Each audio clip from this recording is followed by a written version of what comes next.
मध्य प्रदेश में बागी बने बीजेपी कांग्रेस की मुसीबत, बगावत की आग से दहक रही चंबल की घाटी। ग्वालियर चंबल में मुश्किल बढ़ा रही बागियों की प्रजाति। कांग्रेस के मुकाबले बीजेपी को ज्यादा परेशान कर रहा हाथी। राजस्थान विधानसभा चुनाव के लिए बीजेपी ने जारी की 58 उम्मीदवारों की तीसरी सूची। 7 महिलाओं के भी नाम, पहली लिस्ट के 41 और दूसरी लिस्ट के 83 नाम मिलाकर 200 में से कुल 182 सीटों पर उम्मीदवारों का ऐलान कर चुकी है बीजेपी। कांग्रेस कर चुकी है 158 नामों की घोषणा। छत्तीसगढ़ पहुंचे प्रधानमंत्री मोदी ने जनता को दी 5 गारंटी। धान के मुद्दे पर एक बार फिर कांग्रेस और मुख्यमंत्री बघेल को बताया झूठा। कांग्रेस बोली, मुंगेरी लाल के हसीन सपने देख रहे प्रधानमंत्री मोदी। नमस्कार, मैं हूं आनंद और आप देख रहे हैं खास खबरों का बेहद खास न्यूज बुलेटिन सूत्रधार। राजस्थान विधानसभा चुनाव के लिए बीजेपी ने गुरुवार को 58 उम्मीदवारों की तीसरी लिस्ट जारी कर दी है। इसमें 7 महिलाओं के नाम भी शामिल हैं।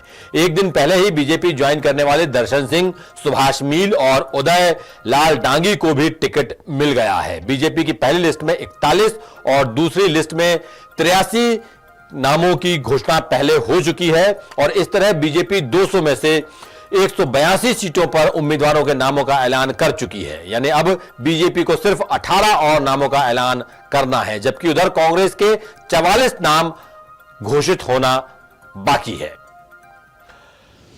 और अब आपको राजस्थान की एक और खबर बताते हैं। राजस्थान में अपनी छापामार कार्रवाई के लिए सुर्खियों में आया केंद्र सरकार का प्रवर्तन निदेशालय यानी इन्फोर्समेंट डायरेक्टरेट, जिसे बोलचाल में ईडी कहा जाता है, अब खुद रिश्वत के मामले में बुरी तरह घिर गया है।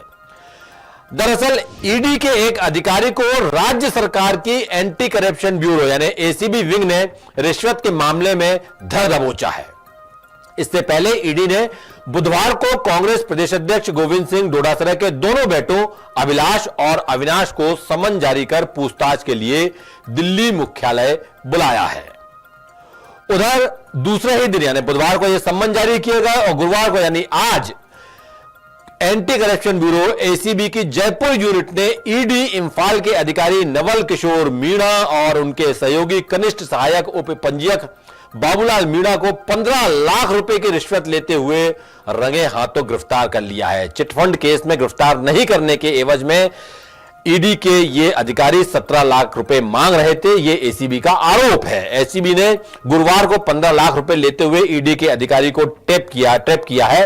फिलहाल गिरफ्तार अधिकारियों से पूछताछ की जा रही है और अब प्रशासनिक स्तर पर भले ही इस मामले को महज एक कार्रवाई के रूप में देखा जा रहा हो, लेकिन राजनीतिक स्तर पर मामला खूब उछल रहा है। इसे केंद्र सरकार वर्सेस राज्य सरकार के तौर पर देखा जा रहा है।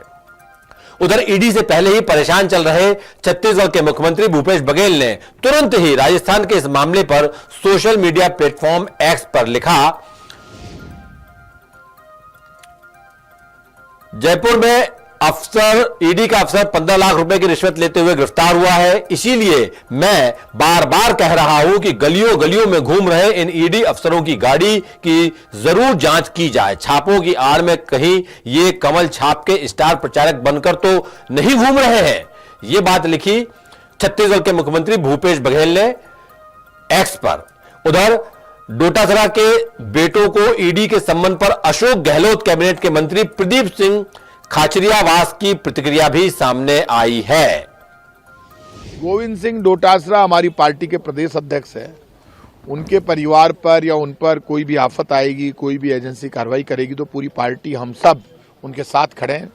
जैसे भी होगा हम उनके साथ हैं। वो अकेले नहीं है, पूरी पार्टी और पूरा राजस्थान की जनता उनके साथ है। पिछले दिनों मुख्यमंत्री के पुत्र को समन भेजा गया था ईडी का, और मुख्यमंत्री जी के भी साथ हैं हम, और अब आपके प्रदेश अध्यक्ष के, उनके प्रदेश अध्यक्ष के भी साथ है। अब जान निकाल के दे क्या वो भी दे देंगे, आप बता देना कब देनी।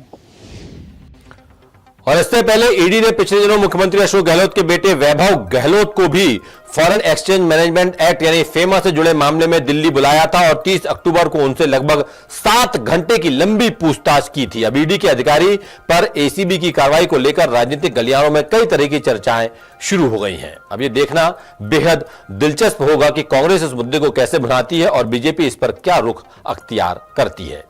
और इस पूरे मामले का चुनाव पर क्या, कैसा और कितना असर पड़ता है। और अब खबर मध्य प्रदेश से। मध्य प्रदेश विधानसभा चुनाव में बागी नेता बीजेपी और कांग्रेस का ब्लड प्रेशर बढ़ा रहे हैं। हमने आपको पहली कड़ी में मालवा निमाड़ इलाके में बगावत का हाल दिखाया था। आज दूसरी कड़ी में ग्वालियर चंबल क्षेत्र के हालात बता रहे हैं। मालवा निमाड़ की तरह ग्वालियर चंबल में भी बगावत की आग खूब दहक रही है और यह आम चुनाव में बीजेपी और कांग्रेस दोनों को ही झुलसा सकती है। कहां झुलसा सकती है, कैसे झुलसा सकती है, कितना झुलसा सकती है, बता रहे हैं हमारे विशेष संवाददाता अरुण तिवारी। देखिए ये रिपोर्ट। विधानसभा चुनाव से पहले चंबल घाटी पूरी तरह से बगावत की आग में सुलग रही है। यहाँ 34 विधानसभा सीटें हैं और कमोबेश हर सीट पर नाराज नेताओं की भरमार है। कहीं स्थिति वोट कटवा की है तो कहीं हार जीत में बड़ा अंतर सामने आ सकता है। ग्वालियर चंबल में खास तौर पर एक और अहम बात देखने में आ रही है, वो ये कि बागी नेताओं को हाथी यानी बसपा का साथ मिल गया। कहीं हाथी तो कहीं बागियों की प्रजाति बीजेपी और कांग्रेस की मुश्किलें बढ़ा रही है। गौर करने वाली बात यह भी है कि यहाँ कांग्रेस के मुकाबले बीजेपी में बागियों की वजह से परेशानी कहीं ज्यादा हो सकती है। सबसे पहले देखते हैं कि कांग्रेस में कहां-कहां और किस तरह कलह मची हुई है। सेंहुड़ा सीट 2018 में ये सीट कांग्रेस के पास ही थी। कांग्रेस ने दोबारा वही कार्ड खेला और मौजूदा विधायक घनश्याम सिंह को फिर से उम्मीदवार बना दिया। दूसरे दावेदारों को ये रास नहीं आया। कांग्रेस के दामोदर यादव ने हाथ का साथ छोड़कर भीम आर्मी की तरफ से मैदान में ताल ठोक दिया और जातिगत समीकरण भी यहाँ बड़ा फैक्टर माना जाता है। ग्वालियर ग्रामीण ये सीट बीजेपी के मंत्री भारत सिंह कुशवाहा के पास है। बीजेपी ने दोबारा भारत सिंह कुशवाहा को उम्मीदवार बनाया है। कांग्रेस के लिए ये सीट वैसे ही दूर की कौड़ी रही है, ऊपर से बगावत रही सही कसर भी पूरी कर रही है। कांग्रेस से उम्मीदवार हैं साहिब सिंह गुर्जर, लेकिन उनके खिलाफ केदार सिंह कंसाना ताल ठोक रहे हैं। ग्वालियर सीट, ग्वालियर से कांग्रेस ने सुनील शर्मा को उम्मीदवार बनाया है। शर्मा इससे पहले उपचुनाव में बड़े अंतर से हारे थे, लेकिन कांग्रेस ने फिर उन्हीं पर दांव खेला। इससे कांग्रेस नेता सौरभ तोमर और योगेंद्र सिंह तोमर नाराज होकर बगावत पर उतर आए। सुमावली सीट, इस सीट पर गुर्जर, सिकरवार और कुशवाहा समाज निर्णायक वोटर हैं। बीजेपी ने ईदल सिंह कंसाना को टिकट दिया है। कांग्रेस ने विधायक अजब सिंह कुशवाहा का टिकट काटकर पहले कुलदीप सिकरवार को टिकट दिया था, लेकिन कुशवाहा की नाराजगी सामने आने पर कुलदीप का टिकट काटकर फिर कुशवाहा को टिकट दे दी। अब कुलदीप मैदान में है और हाथी की सवारी यानी बसपा की तरफ से चुनाव लड़ रहे हैं। अब बात करते हैं बीजेपी की कि बीजेपी में कहां-कहां और किस तरह बगावत की आग सुलग रही है। ग्वालियर पूर्व, यहाँ कांग्रेस के सतीश सिकरवार मौजूदा विधायक हैं और उम्मीदवार। उपचुनाव में सतीश ने बीजेपी के सिंधिया समर्थक उम्मीदवार मुन्नालाल गोयल को हराया था। अब बीजेपी ने उनका टिकट काट दिया और माया सिंह को टिकट दे दिया, जिससे मुन्नालाल गोयल खासे नाराज हो गए। मुन्नालाल गोयल की नाराजगी बीजेपी को भारी पड़ सकती है, हालांकि सिंधिया उन्हें मनाने की पूरी कोशिश कर रहे हैं। ग्वालियर ग्रामीण, यहाँ भारत सिंह कुशवाहा बीजेपी के उम्मीदवार हैं। बड़े नेता और सिंधिया समर्थक मदन सिंह कुशवाहा इस वजह से नाराज हैं और पिछले दिनों गुर्जरों पर हुई कार्रवाई का भी यहाँ विरोध किया जा रहा है। भितरवार सीट, यहाँ पूर्व विधायक और ब्राह्मण समाज के बड़े नेता ब्रजेंद्र तिवारी को बीजेपी ने टिकट नहीं दिया, जिससे उनके समर्थक नाराज हो गए हैं। ब्राह्मण समाज यहाँ निर्णायक भूमिका में है। बीजेपी ने सिंधिया समर्थक मोहन सिंह को टिकट दिया, जिनकी खिलाफत हो रही है। भांडेर सीट, यहाँ से मौजूदा विधायक और सिंधिया समर्थक रक्षा सिरोनिया का टिकट काटकर घनश्याम परूनिया को उम्मीदवार बनाया गया है। इस वजह से रक्षा के समर्थक नाराज हो गए हैं और प्रत्याशी पर बाहरी होने के आरोप लग रहे हैं। पोहरी सीट, बीजेपी से उम्मीदवार मंत्री सुरेश धाकड़ और कांग्रेस से उम्मीदवार कैलाश कुशवाहा हैं। यहाँ बीजेपी से बगावत कर प्रद्युम्न वर्मा बीजेपी से मैदान में उतर गए हैं। पोहरी में करीब 45,000 धाकड़ वोटर्स हैं। बीजेपी और बीएसपी के उम्मीदवार धाकड़ समाज से आते हैं, जबकि कुशवाहा समाज के भी 28,000 वोट हैं। पूर्व विधायक प्रहलाद भारती को टिकट न मिलने से उनके समर्थक भी खासे नाराज हैं। मुरैना सीट, बीजेपी ने रघुराज कंसाना और कांग्रेस ने दिनेश गुर्जर को टिकट दिया है। बीजेपी से टिकट न मिलने से खफा होकर राकेश रुस्तम सिंह बीएसपी के टिकट पर मैदान में आ गए हैं। इस सीट पर तीनों प्रमुख दलों ने गुर्जर समाज के उम्मीदवार उतार दिए। यहाँ 55,000 गुर्जर और 38,000 एससी वर्ग के वोटर्स।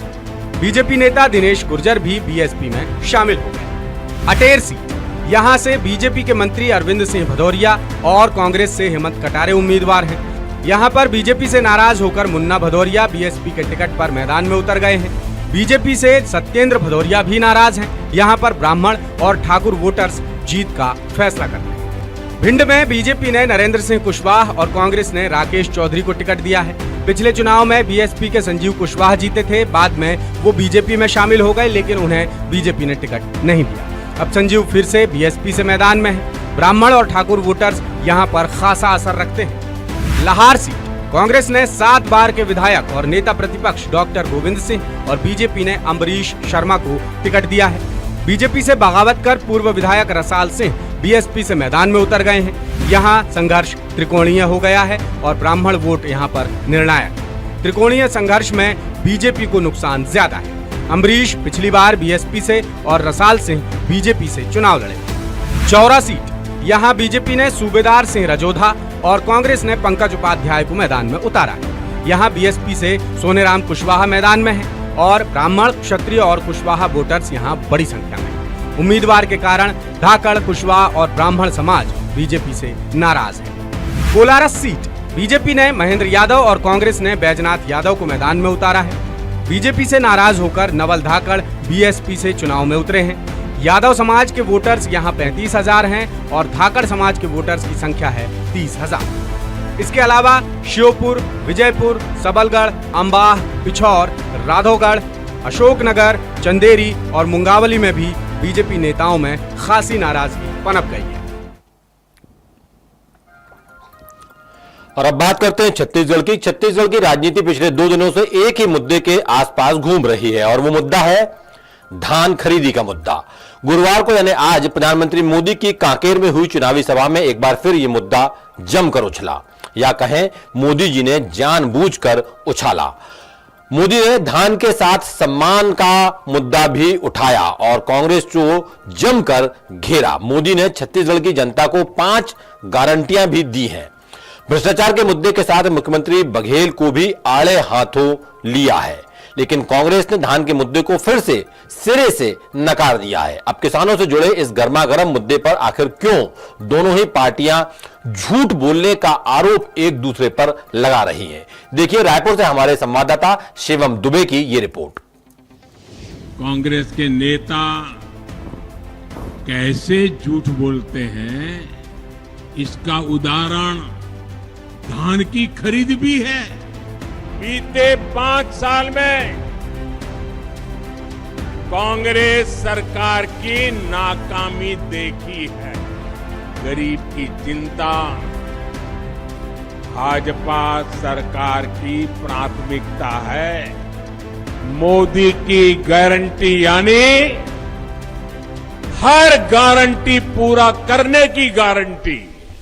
छत्तीसगढ़ के कांकेर में बीजेपी की विजय संकल्प महारैली में पहुंचे पीएम मोदी ने हर मोर्चे पर कांग्रेस और मुख्यमंत्री भूपेश बघेल पर निशाना साधा। पीएम ने पिछले 5 साल में कांग्रेस सरकार की नाकामियां और अपनी सरकार की 9 साल की उपलब्धियां भी गिनाई।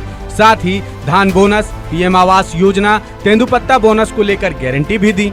उन्होंने भ्रष्टाचार पर कांग्रेस को घेरा। साथ ही ये बात भी दोहराई कि कांग्रेस सिर्फ ओबीसी वर्ग का होने के नाते उन्हें गालियां देती है।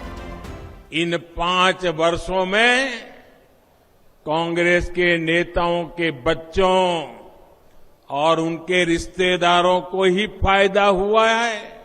गरीब, दलित, पिछड़े, आदिवासी परिवारों को क्या मिला?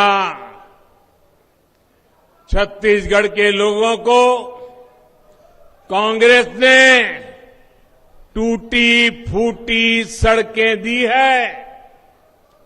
आप लोगों को कांग्रेस ने बीमार, बदहाल स्कूल, अस्पताल दिए हैं। कांग्रेस ने सरकारी दफ्तरों में घुसखोरी का नया रिकॉर्ड बनाया है। छत्तीसगढ़ के मंच से पीएम मोदी ने महिला आरक्षण का मामला भी उठाया। महिलाओं के लिए आरक्षण कितने समय से लटका पड़ा काम था। ये काम भी किसने पूरा किया? किसने पूरा किया? किसने पूरा किया? मोदी ने गारंटी पूरी की कि नहीं की? इधर मोदी जी के दौरे से पहले उम्मीद की जा रही थी कि पीएम अपने साथ कोई गारंटी कार्ड या घोषणा पत्र भी लाएंगे, लेकिन ऐसा नहीं हुआ। जो हुआ वो सिर्फ कांग्रेस के खिलाफ हुआ। पीएम मोदी ने ताजा तरीन धान के मसले पर कांग्रेस पर झूठ बोलने के आरोप लगा दिए। कांग्रेस के नेता कैसे झूठ बोलते हैं, इसका उदाहरण धान की खरीद भी है। ये समझना, मैं बड़े डिटेल में बताऊंगा आज आपको कितना झूठ बोलते हैं। आप देखिए, पिछले 9 सालों में ही भाजपा की केंद्र सरकार ने छत्तीसगढ़ के धान किसानों से 1 लाख करोड़ रुपए का धान खरीदा है। कितना कितना कितना? ये दिल्ली की भाजपा सरकार ने खरीदा है। और यहां कांग्रेस वाले झूठ बोलते हैं ये पैसे उन्होंने दिए हैं। धान की खरीद का पैसा किसानों के बैंक अकाउंट में जमा हो, बिचौलियों के पास न जाए, ये प्रबंध भी आपके मोदी ने पक्का कर लिया है। दरअसल एक दिन पहले ही धान खरीदी के मुद्दे पर कांग्रेस नेता जयराम रमेश के एक बयान ने कांग्रेस को मुसीबत में डाल दिया था, जिसकी खबर भी हमने आपको दिखाई।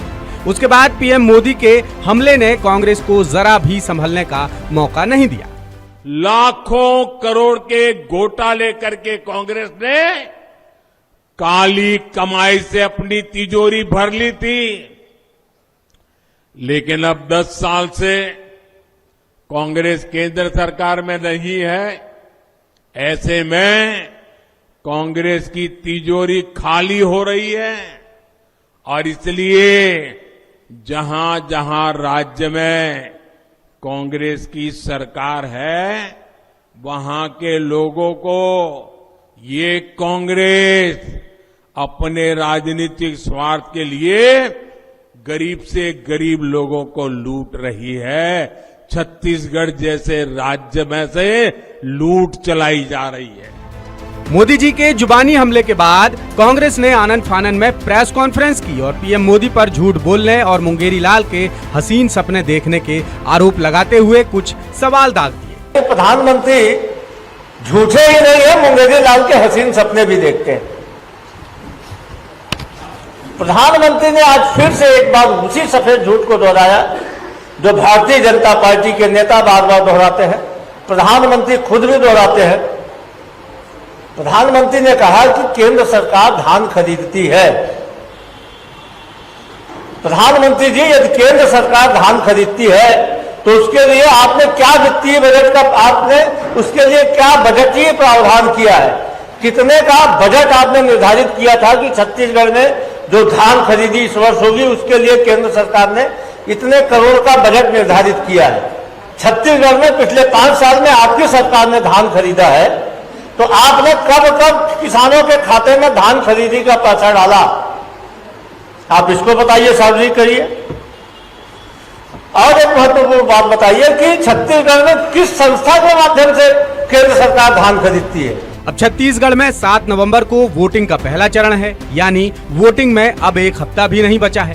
कांग्रेस एक के बाद एक नए वादे करती आ रही है, लेकिन बीजेपी ने अपने कोई भी पत्ते अब तक नहीं खोले हैं। बस मोदी जी ही गारंटी पर गारंटी दिए जा रहे हैं। जैसे उन्होंने कांकेर की चुनावी सभा में 5 गारंटी दी। पहली गारंटी, बीजेपी सरकार बनने के बाद पीएम आवास योजना का काम और तेज होगा, हर गरीब के पास खुद का मकान होगा। दूसरी गारंटी, छत्तीसगढ़ में गरीब भी डॉक्टर बन सकेंगे, सरकार बनने के बाद हर गरीब को बेहतर शिक्षा मिलेगी। तीसरी गारंटी, छत्तीसगढ़ के श्री अन्न की अच्छी कीमत मिलेगी, हर किसान खुशहाल होगा। चौथी गारंटी, तेंदुपत्ता खरीद का विस्तार किया जाएगा और अच्छी कीमत दी जाएगी। और 5वीं गारंटी, सरकार बनने के बाद छत्तीसगढ़ में नए नए उद्योग खोले जाएंगे। अब इन गारंटीज के अलावा पीएम मोदी के भाषण में रौद्र रस, हास्य रस, वीर रस जैसे भाव भी नजर आए, लेकिन संकल्प पत्र या घोषणा पत्र जैसे पत्ते बीजेपी ने नहीं खोले। इधर जानकार मानते हैं कि जब बीजेपी अपने पत्ते खोलेगी